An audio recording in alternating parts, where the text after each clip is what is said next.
dire en wolof. Monsieur le ministre des collectivités territoriales maa ngi lay remercier di donc nuyu sama naataango monsieur le ministre bi xamante ne moom moo yore lépp lu jëm ci transport di nuyu madame le ministre bi yore lépp lu jëm ci wàllu pétrole ak énergie di kontaan donc ci ndaje tey bi muy ndaje boo xamante ne danañu permettre toujours ñu wax ak askan bi à travers journalistes yi parce que loolu dafa am solo loolu mooy tax vraiment ñu leeral lu bëri may kontaan tey mais avant que may ñëw ci question yi xamante ne dañu ma ko laaj ma bëgg rek vraiment rafetlu texte bi xamante ne jàll na démb ci conseil des ministres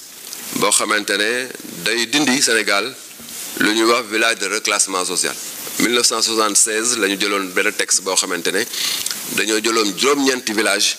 ne képp koo xamee da ngaa feebaru ngaana ñu yóbbu la foofu man la faj man la jàppale ba nga duggaat ci société bi loolu nag boobu ba léegi am na lu bëree bëri lu fi xew ba loolu waratul mën a nekk li fi xew ci ñaari fànn la bu njëkk bi mooy ci wàllu paj mi mën nañu wax ne presque boo jëlee critère wu OMS mën nañu wax ne ngaana jeex na presque Sénégal parce que OMS daf ne loolu ñu ngi ko mën a considérer bu fekkente ne am nañu benn cas ci fukki junne nit yu nekk alors que Sénégal tey benn cas la am ci juróom fukki junne ak juróom yu nekk loolu mooy wane ne ñun def nañ ay performances yoo xamante ne weesu na lool li xamante ne moom la OMS fixé beneen bi mooy village yooyu ñun sax xàmmeetuñu leen parce que dañoo dugg léegi intégré ci biir collectivité territoriale bi ba kenn xamul ndax village yooyu la bu ñu cité woon seen tur d'ailleurs da ngeen a àndeke foofu lool donc il était important que ñu xam ne loolu amatul woon njëriñ ñu ko fay bàyyi moo tax le président Macky Sall démb ci conseil des ministres mën nañu adopté benn projet de loi boo xamante ne day dindi village de reclassement yooyu mu nekk ay village comme village yépp yi nekk Sénégal loolu avancé bu mag la boo xamante ne dañ ko war a biral bu baax a baax moo taxoon mu bëgg a commencer ci loolu beneen aspect bi am solo boo xamante ne war nañ ko noter muy question bu ñu ma posé mooy monsieur le ministre lu tax ci wàllu cas bi am Louga ak cas yu méngoog moom jëluñu ne mbir mi du ñi doon faj walla directeur bi mais système de santé bi yëpp la ñu ne ci cas boobu nag il faut que ñu moytu dugg ci xuus ci lool ba wax loo xamante ne ci kaawu Astu Soxna bi nekk Louga mën na gêner enquête bi xamante ne moo nekk en cours moo tax da ngeen may ma bañ a factuel ci côté boobu parce que sama appréciation mën na gênant du point de vue de la justice mais li ñu mën a leeral rek mooy que toujours bu mbir mu mel noonu amee ñun rapport la ñu liggéey parce que koo xam bu fekkente ne li ngay def danga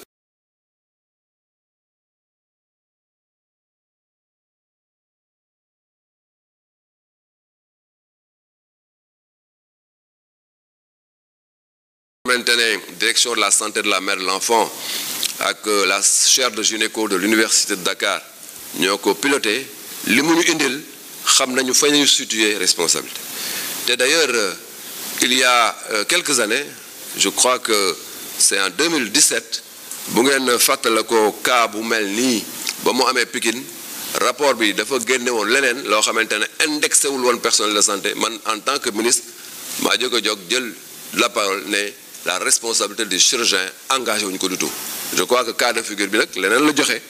moo tax décision yooyu ñu jël ko may wax ne mbir mi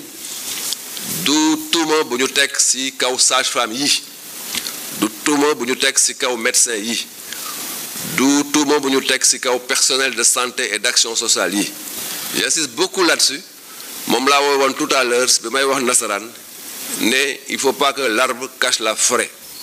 l'arbre de la non-performance ne doit pas cacher la forêt de la performance benn nit mën na nekk fa mu nekk def ci benn instant T loo xamante ne moom lañ ko tuumal il faut pas que nag ñu partir de la foog ne dañ ko saaw ñépp ñun xam nañ ne personnel de santé et d'action sociale yi muy sage-femme yi muy infirmier yi muy médecin yi muy chirurgien dentiste yi muy pharmacien yi ñoom ñépp xam nañ effectivement seen ngóora te réew mi wax na leen waaw góor ba tey bu yàggul la ñu def loo xamante ne àdduna bépp moo ko ràññee ba réew mi wax leen ci waaw góor bon nag ñun xam nañ ñoom lan mooy seen taxawaay mais xam seen taxawaay du tere bu fekkente ne kenn def na loo xamante ne mën na donc indi jéeya boo xamante ne du lu rafet bu ñu bàyyee cas boobu mu jàll boobu moytul responsabilité individuelle boobu mën na tax ñu tuumaal ñëpp moo tax il est important que dans un système lu mel noonu bu amee ñu indexé ko correctement bon nag mbir mi du mburu corporation mais mbiru individu la te dans tous les systèmes di nga gis chauffeur bu génn def accident boo xamante ne moom moo fautif ñu teg ko ci yoon loolu ça veut pas dire que chauffeur du Sénégal yëpp ñoo fautif je crois que loolu il est extrêmement important ñu koy répéter bu baax même si on comprend si circonstances yu mel ni benn solidarité de corps boo xamante ne lu ñu mën a comprendre la bu fekkente ne ñële ñu ngi entre les liens de la justice ñu leen di donc topp pour di leeral mbir yi ben c'est tout à fait humain que ñi bokk ak ñoom corporation wan leen benn solidarité mais il était important aussi que nous au niveau du gouvernement ñu leeral loolu ne comportement individuel en un instant T par rapport à un cas bien précis moom la ñu donc adressé de cette manière-là may wax ne li ñu laaj mooy système bi lu tax indexé wu leen ko oui système de santé bu Sénégal du système de santé boo xamante ne lépp mucc ayib parce que loolu bu ñu leen ko waxee tey yéen fa ngeen toog yaan ngeen loolu amul nekk moo tax d'ailleurs ñu continuer di liggéey pour gën ko yokk mais aussi baax na bu ñu toogee si lu mel ni ñu xool système bi fan la jóge ak fan la tollu léegi parce que c'est important que Sénégalais yi xam ko def ko nag day permettre ñu xam ne am na ay jéego yu des mais am na lu bëri loo xamante ne système bi def nañ ko may joxe rek monsieur le ministre des collectivités territoriales porte-parole du gouvernement ay indications yoo xamante ne dana permettre askan bi xam lan la ñu def ci système de santé Sénégal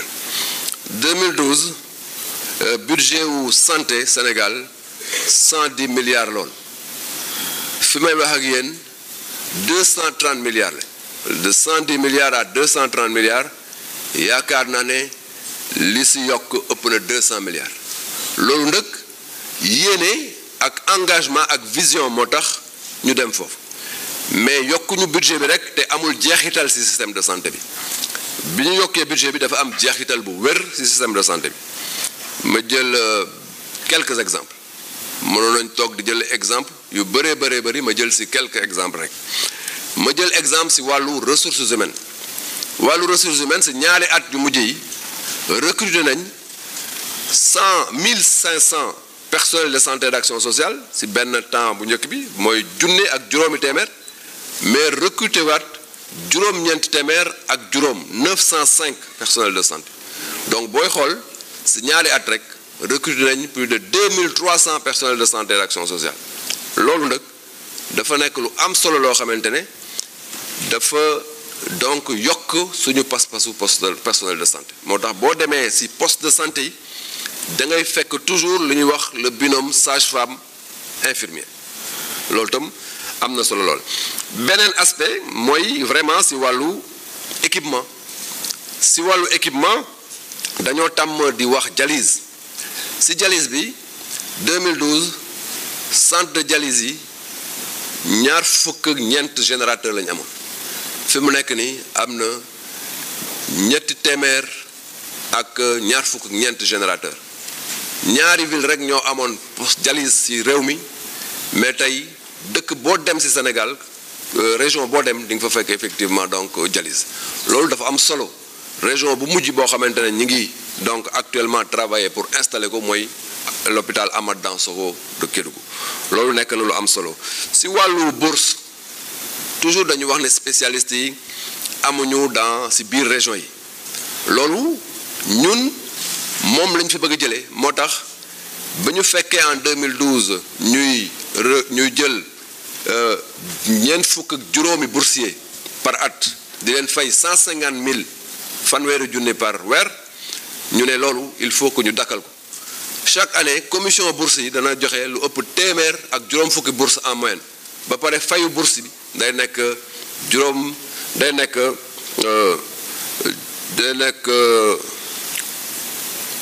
juróom benn fukki junne par weer muy lu am solo parce que dañoo doubler effectivement donc taux de bourse bi ma jàll ci ambulance yi Sénégal bi ñu ñëw 176 ambulances lañu fekkoon ci réew mi yëpp li ñu jënd ci ambulance boobu ak léegi ëpp na 500 voire 600 ambulances donc on a acheté plus de 3 fois effectivement les besoins d'ambulance. SAMU national amul woon Sénégal actuellement le SAMU national mi ngi Dakar am na antenne Saint-Louis am na antenne Touba am na antenne Kolda am na antenne Kaolack loolu mooy tax ñu faciliter lu ñuy wax la référence contre référence mooy nit boo ko indee ci poste de santé bu fekkente ne centre la war a dem nga yóbbu ko fa rapidement boo war a dem hôpital nga yóbbu ko fa rapidement lii lien bi mooy l'ambulance te foofu def nañ ci am solo te SAMU national ñëpp gis nañ taxawaayam ci Covid bi boo woowee 15 ñu fekk la fa nga nekk pour mën la jox effectivement les soins yi ñu la war a jox may fàttali itam lu am solo ci wàllu gratuité benn laa ci jël mooy gratuité de la chimiothérapie chez la femme tey lépp looy chimiothérapie boo amee cancer du col de l'utérus ou bien nga am effectivement cancer du sein doo fay chimiothérapie te actuellement d'ailleurs ñu ngi réfléchir pour voir et que duñu dem au niveau de la gratuité des soins au lieu de rester sur la gratuité de la chimiothérapie loolu mooy wane évolution ak yéene bi son excellence le président Macky Sall am ci wàllu santé duma leen fàttali les 4 hôpitaux réalisés en l'espace de quelques années et c'est une première dans l'histoire du Sénégal voire en Afrique muy itam loolu lu ñu war a noter le centre national d'oncologie ñu commencé ko à Diamniadio bu war a traiter le cancer de A à Z loolu itam lu am solo la le Sénégal vraiment dafa positionné wu comme benn hub sanitaire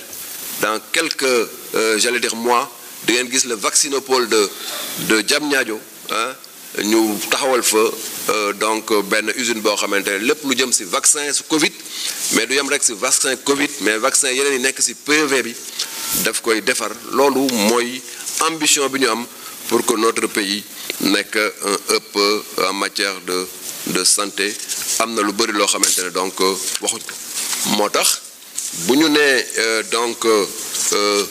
lan moo tax indexé ñu le système waxuñu ne ñi jiite système bi ñu joxe effectivement seen baat loolu mën nañu wax ne souvent bu yu mel ni amee am na ñuy génn ci flanc yi pour considération yoo xamante ne ñoom ñoo xam lan mooy considération yi naan ki yore mbir yi na joxe lenge yi mais boo nekkee ku responsable koo xamante ne da ngaa xam li la fi bàyyi lan la xam tam fa nga jëm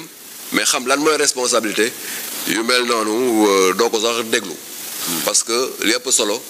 mooy nga dëgmal fa nga jëm fa ak fit jëm fa ak responsabilité jëm fa ak fayda mais aussi respecter aussi ña nga newal te ñi ma newal ci système de santé et d'action sociale xam nañ comment les lignes ont bougé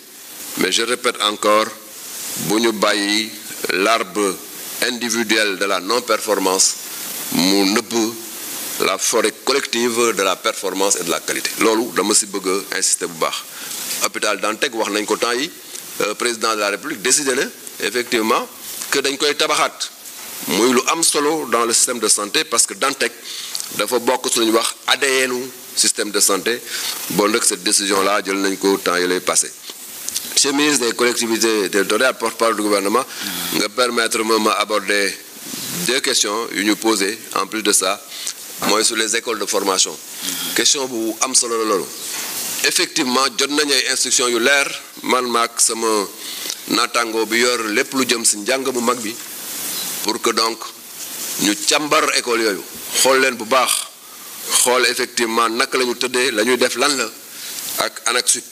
bu ko defee lépp lu ñu ci war a jubanti ñu jubanti ko ci parce que certainement si li xamante ne mooy am suñu structures yi mën nañ ne des fois itam il faut ñu xool est-ce que cause bi gënul sore est-ce que jógewul fañ leen di tàggate yooyu yëpp ay vérification la yoo xamante ne incha allah jot nañ instruction yi pour bañ a bàyyi benn pàcc ci chaîne de valeur bi parce que dañ considérer loolu yëpp chaîne de valeur la buy jógee effectivement à un point de départ donc P0 yegg war a yegg effectivement fu ñu yegg donc chaîne de valeur bi doo bàyyi dara da ngay passer lépp au peigne fin par rapport aux urgences urgence yi bu ngeen fàttale ko il y a de cela donc 4 ans 3 ans et demi lancé woon naa benn waxtaan bu mag boo xamante ne lépp luy urgence lañ ci waroon wax te waxtaan boobu am na lu bari lu bees lu mu indi ci structure de santé yi ci seen taxawaay li may fàttali rek te loolu jar na fàttali mooy que ñu appliquer benn principe boo xamante ne dafa war a nekk benn principe d'or kenn waru ci déroger mooy nit boo indee urgence ci benn structure de santé kenn waru ko wax amul place demal feneen parce que urgence la dañ la war a traiter foofu waratuloo fa génn loolu ñu ngi koy fàttali te dafa nekk un élément boo xam ne dañ koy vérifier te kenn waru ci déroger beneen bi yaakaar naa ne am na solo te d'ailleurs non seulement dañ la war a traiter mais waruñu la wax fayal ba pare ñu traiter la loolu tam dafa am solo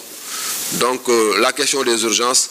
ñu ngi koy aborder nekk na aspect bu am solo parce que c'est la partie la plus visible de l'iceberg mooy élément bi xamante ne bu ñu fa franchir rek lu bëri loo xamante dafa nekk ci gannaaw dootuñu ko gis parce que y a ce point là qui est un point très très délicat parce que indi patient bi souvent day nekk sous pression day tiit et cetera il faut donc ñu xool lu ñu ko gérer mais ñi indi patient itam bu ñu donc yaakaar ne parce que ñoo fi jiit rek après ñoom la ñu war a jëkk jël ki apprécier ki ñuy war a ki jël moom moo am ay critères d'urgence am man naam ba sa malade sonn na ci sa gis-gis yow mais ki xamante ne moom mooy médecin moom mooy xam kan la donc war a jël en fonction du degré d'urgence mën na la wax xaaral parce que kii bu ko laalul peut-être que mu indi beneen jéeya donc loolu il faut que ngeen def confiance médecins yi parce que ay médecins yu xarañ ngeen am Sénégal mën naa wax ne mooy la première école de médecine d'Afrique bon dëkk nañ leen wóolu ay personnel de santé yu compétent lañ yéen ñi xamante ne gunge malade itam ngeen jàppale ñu ci côté boobu parce que bu ñu moytuwul dañuy demee ci émotion boo xamante ne day yàq le professionnalisme bi mbir mi laaj émotion boobu nag il faut que ñoom habitude di ko wàccee par la sérénité bon nag monsieur le ministre loolu laa ne woon danaa ko ci yokk ma lay remercier encore une fois et je me mets à votre disposition pour lépp loo xamante ne rek jar na leeral ñu leeral ko parce que sénégalais ak sénégalais yi fa ñu toog bëgg nañ xam mbir yi nan la demee maa ngi lay remercier bu baax. Merci beaucoup, Monsieur le ministre de la Santé et de l'Action sociale, Cheikh Abdoulaye Diouf Sarr, pour vos réponses complètes, pertinentes. À présent, nous donnons la parole à Madame Sophie Gladima, ministre du Pétrole et des Énergies, pour également répondre aux questions qui lui ont été adressées. Madame le ministre, vous avez la parole. Merci, Monsieur le ministre des collectivités territoriales, et en même temps porte-parole